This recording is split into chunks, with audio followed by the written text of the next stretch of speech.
Welcome everybody to Dacob in Between, where we get to talk about what happened before, after, and in between. So here y'all's goes. Actually, I am in between the chats and whatever pops up here. Sometimes something pops up there from time to time. So today I'm talking to you about NFTs. The phenomenon of the NFT. So we're talking about fashion and NFTs and how the luxury fashion community is starting to appropriate itself of the NFT concept.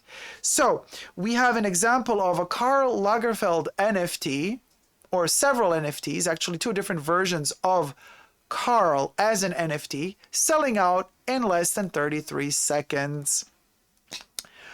So what happened? What happened to this? What is it? What's it all about? So first and foremost, I know a lot of people are very tech savvy, but a lot of people are not. I still have difficulties with the NFTs, to be honest with you. Let me read to you from Wikipedia, I think, the explanation of what an NFT is. Get your FOMO pop sockets, available now on Amazon. Fear of missing out, superdacob pop sockets. Okay. NFT. NFT. Non-fungible token. NFT is a non-fungible token. So a non-fungible token is a unit of data stored on a digital ledger called a blockchain. Now we could also Google what blockchain means, because that's a whole other can of worms, but we're not going to. Okay? You want to know what blockchain is? Look it up, as Madonna would say, right? So anyway, a non-fungible token is a unit of data stored on a digital ledger called a blockchain that certifies a digital asset to be unique and therefore not interchangeable. NFTs can be used to represent items such as photos, videos, audio, and other types of digital files. But there's a series of them. So what does that mean? For example, in the case of Karl's NFT, the Karl Lagerfeld brand created these NFTs to sell them.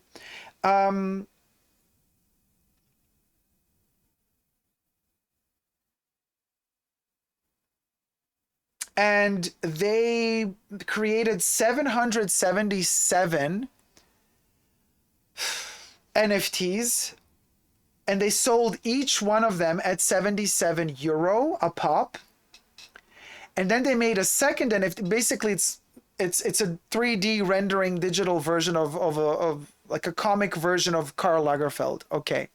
And then they made a second shiny metallic NFT of Karl Lagerfeld, which they limited to 77 pieces. And the shiny Karl was available at 177 euro a pop, or a NFT. Now, the 77 pieces shiny Karl sold out within 33.77 seconds. And the more numerous version that was available in 777 pieces for 77 euro each sold out in 49 minutes and 9 seconds. Okay, so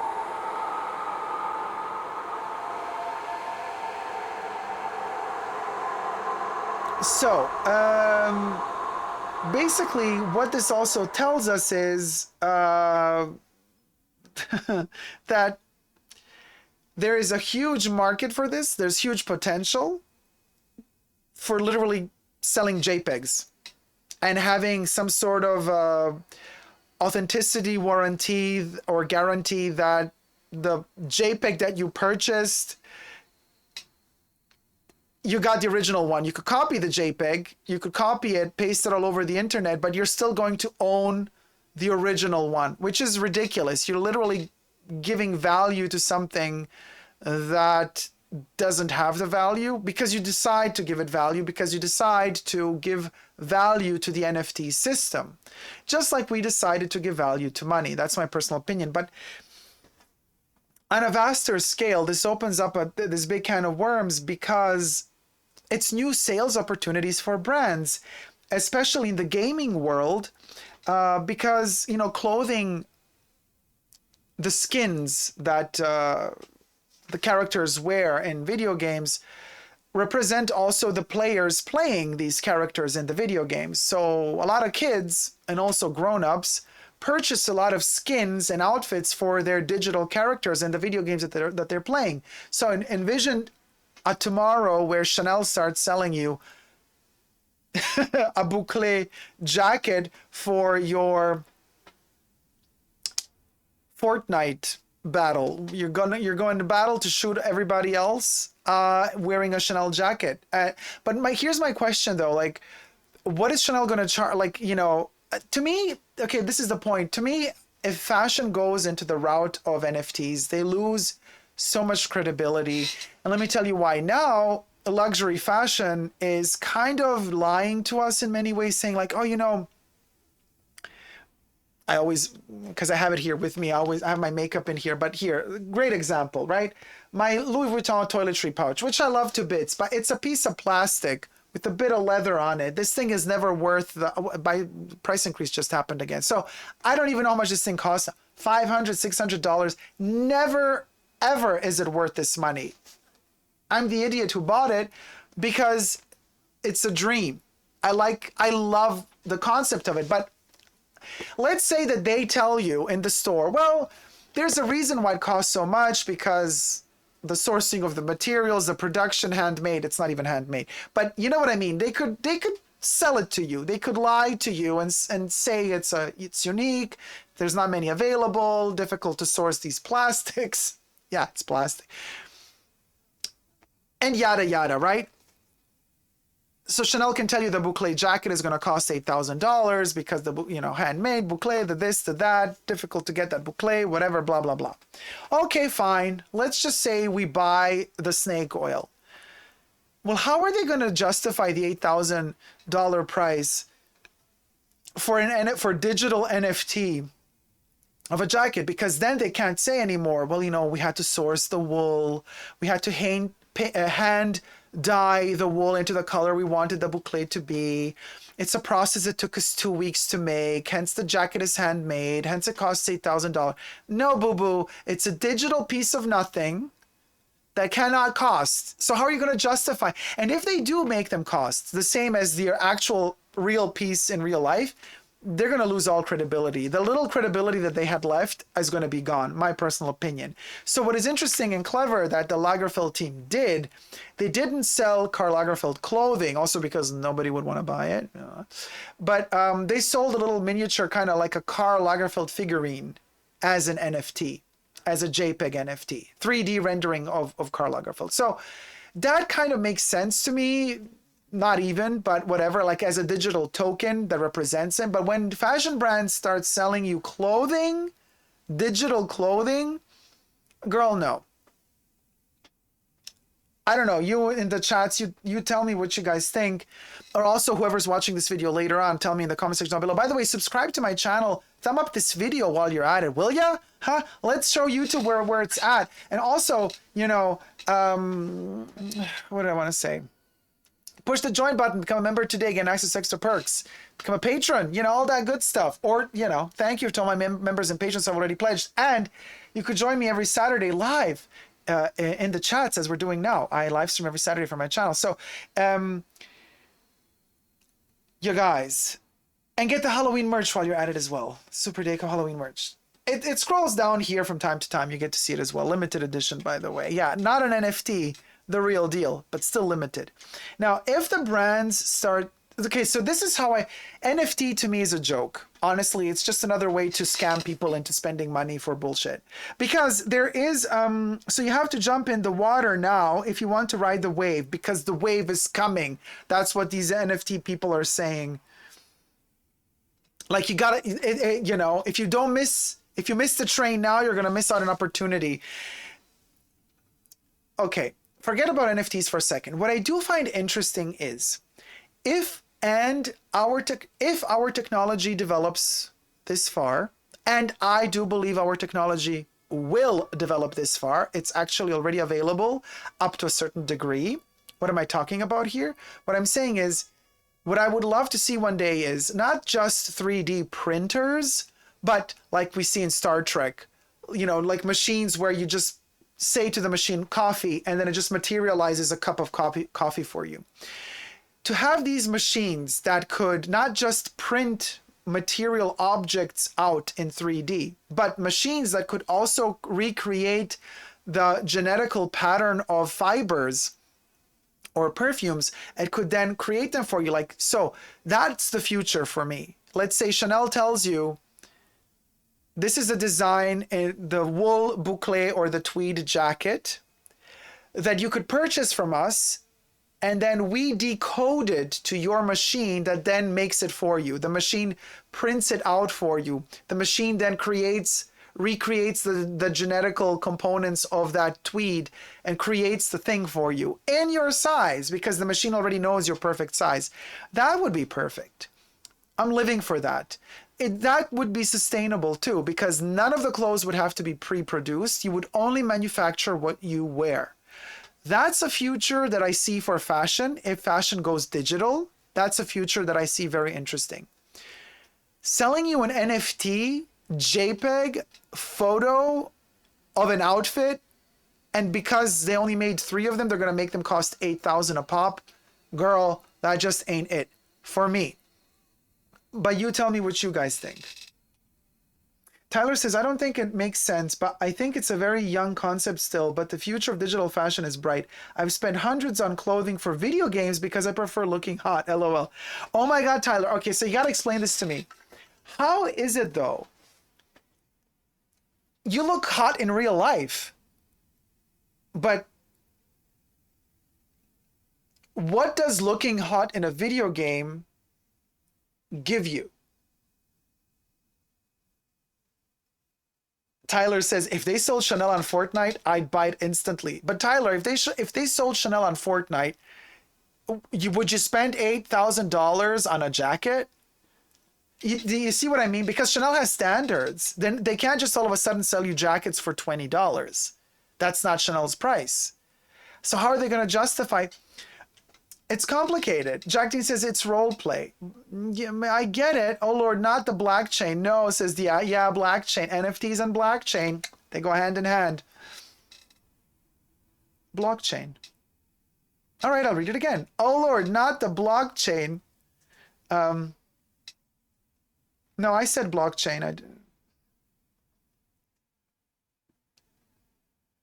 Okay, so Debbie says, I don't know these things. It's a complicated concept. Super, Jack, $700. Well, no, not $700. They made 777 Karls in the regular feature for €77 each. And the 77 Karls, the shiny ones, they made them cost €177 each.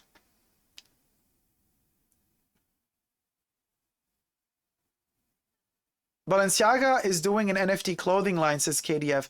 I mean, they're all jumping on this wagon.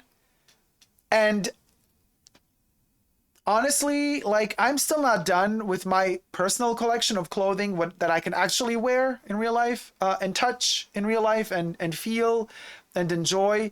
If I were to also start buying stuff digitally from a digital collection, like, I can literally just copy the JPEG that they sell through NFT, and I could have a copy of it. I don't need the original. If I'm in love with that JPEG picture, I could have that JPEG picture. I don't need to have a certificate that tells me that I own the original version of that JPEG picture. I don't need that. This is not like when we're talking about replicas of brands and stuff like that. We're talking the binary system here. Ones and zeros. There's no loss of quality. There is no, this is different. No, it's the exact same copy. Thank you for the super chat, Unique Rivera. $5 super chat from Unique Rivera. Wow. Your vision of the fashion future in which we only produce what we want for our personal collections would be amazing in so many ways. Thank you so much. Thank you. Thank you. Thank you. It's gonna pop. It's gonna pop. Thank you so much for the super chat. Gwen says you only need NFT if you're a reseller. LOL. That's a good point. But you know what I mean? But thanks. Yeah, the vision of the future. So, Unique Rivera says, your vision of the fashion future in which we only produce what we want for our personal collections would be amazing in so many ways, right? And also, by that time, the materials out of which certain products would be made can also be made completely sustainable, completely biodegradable, completely recyclable. That's how I see the future. I don't see the future as all of these brands keep producing material goods, which are going to cost an arm and a leg. And on top of that, they're going to make you pay a lot of money for their digital goods, which you don't get to wear. Jack says, I could see a digital clothing market being a big thing when the majority of the Western world plays virtual reality games, but we just aren't at that point yet. Although we kind of are. Remember when Jeremy Scott with Moschino did The Sims and the whole clothing line for The Sims? Now, I don't know how they went about, was that purchasable or not? I have no clue, but that already did happen. Jack says, well, they will start the prices lower like they did when the company began and start over with the marketing and manipulating over time. Probably, but since they're already a famous brand, they're going to already position themselves relatively high on the market. KDF says, my brother is in finance and feels NFTs be like art is a commodity, but that's for the super rich, not just everyday folks. Well, not really, because you could have purchased Karl, the 3D version of Karl, for 77 euro. That's not for the rich, but here's the twist. The 77 euro Karl is now going on the resale market for a lot more. So it's about investing in a digital piece of something, and then reselling it tomorrow. Similar what happens to Bitcoin. Who bought it back in the day? Lucky them. Now Bitcoin is very expensive. Different concept, obviously, because there's just a limited amount of harvesting of Bitcoins possible, right? When on the other hand, NFTs, you could make an infinity of them. But you can use Bitcoin to purchase them.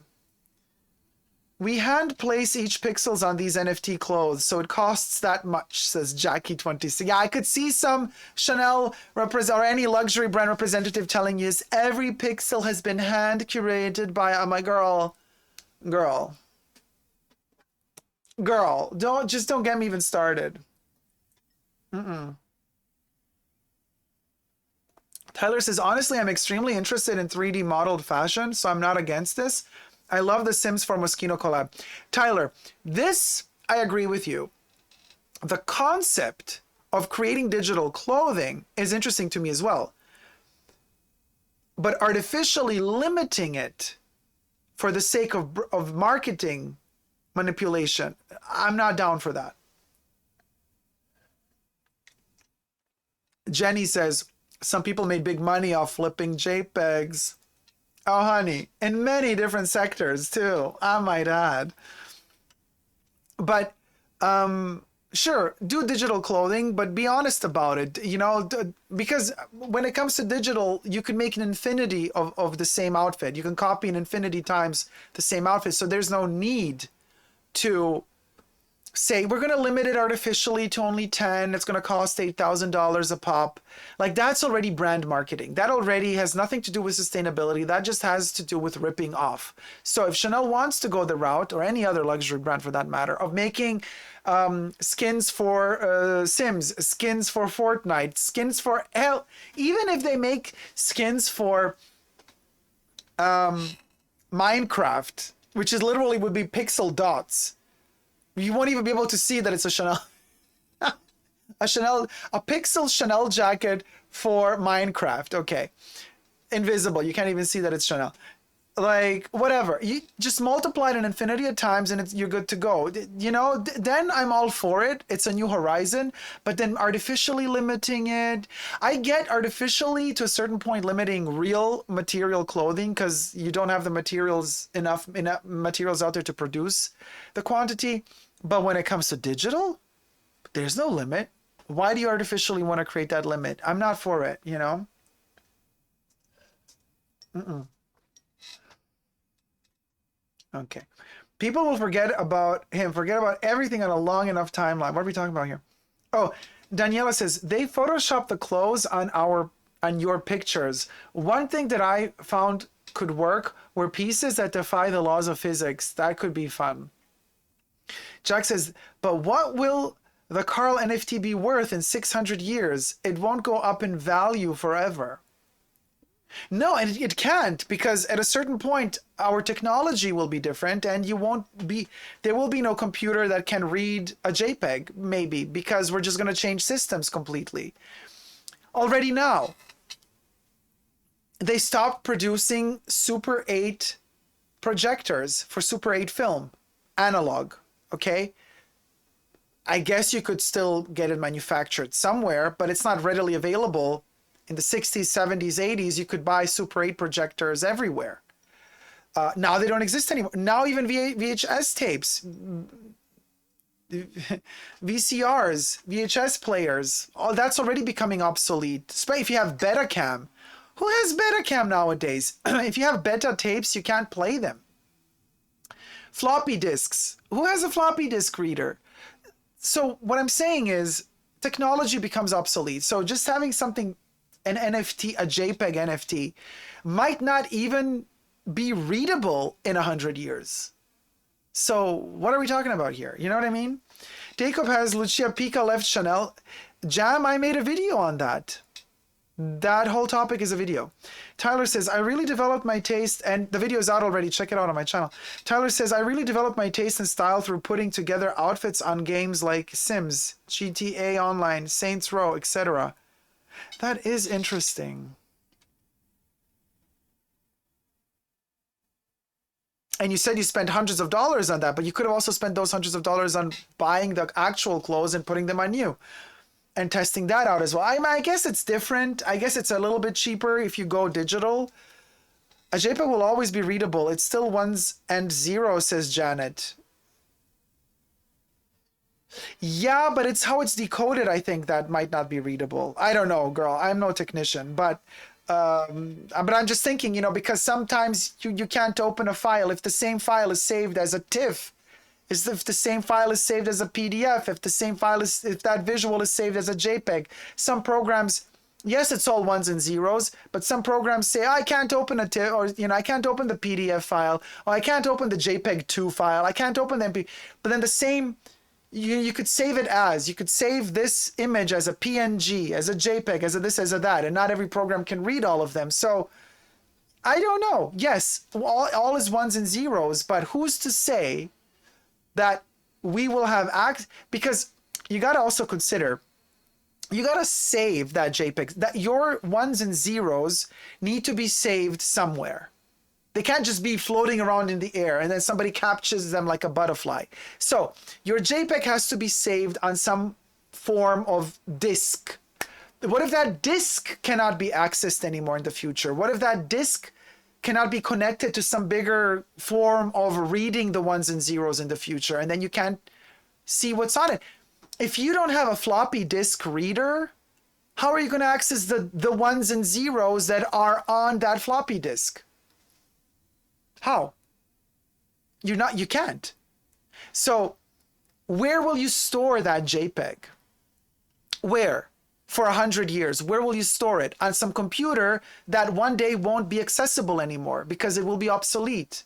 So I'm saying, we think we're so clever. Everything is ones and zeros, and the JPEG will be readable in 100 years. But, okay, cloud technology. But cloud technology also lives thanks to some other machine that is material that keeps it alive. You unplug something, we're done. Electricity is not working anymore. The cloud ain't working either. Because this is what I'm saying.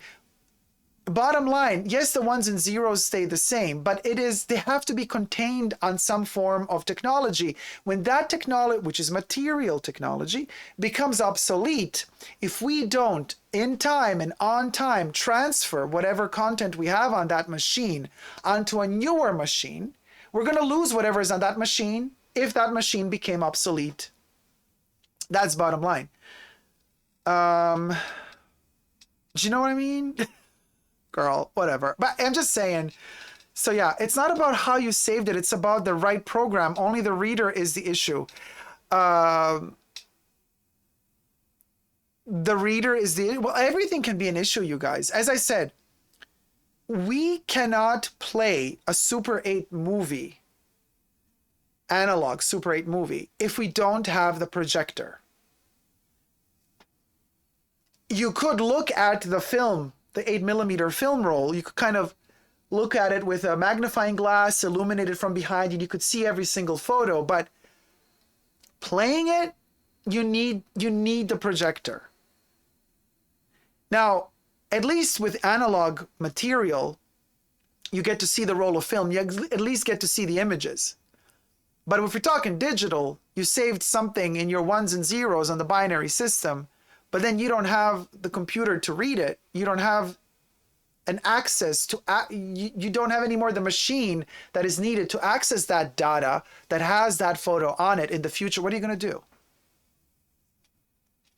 You're still going to be human. You will still be able to carve out of a bone slits and make a comb, and you could still comb yourself, but you won't be able to see a digital picture if technology dies on us. So this is why I'm saying we think technology is so strong. I think it's quite brittle, to be honest with you. I think the only thing we can always really rely is analog, not digital. Because when we're stranded on a deserted island one day with no electricity, what are you going to do? What are you going to do? You can't check your Instagram anymore. You can't use your iPads anymore. No, what are you going to do? You're going to get a coconut off a tree, you know, like in the movie, and you're going to poach holes into it, and that's going to become your friend. You're going to create a doll out of it. You're going to interact with the coconut. That's going to be your Netflix. Coconut and chill. But otherwise, the technology is the first thing that goes in, let's say, the end of a world scenario. It's the first thing that goes is internet, video games, the binary system, gone. What you're left with is cockroaches and whatever's around you, materially speaking, that you can utilize. Wilson, yes, Janet, right. You create your own little Wilson. I fear for my Flickr account, says brittle like butter, says Jack Dean. Yeah, solar flares. Come through, mama, destroy the world, right? End of world scenario. I mean, it coming. Jackie says, I mean, if the future machine can't read your NFT clothes anymore, does that mean you own a vintage clothes? No, Jackie, that just means you're naked. You're butt naked. If you can't access your clothing, you got no clothes left. I live in a repeating existential crisis, says Gary. Welcome to the club, darling. But anyway, I didn't want to cause an existential crises, plural of crisis, I guess.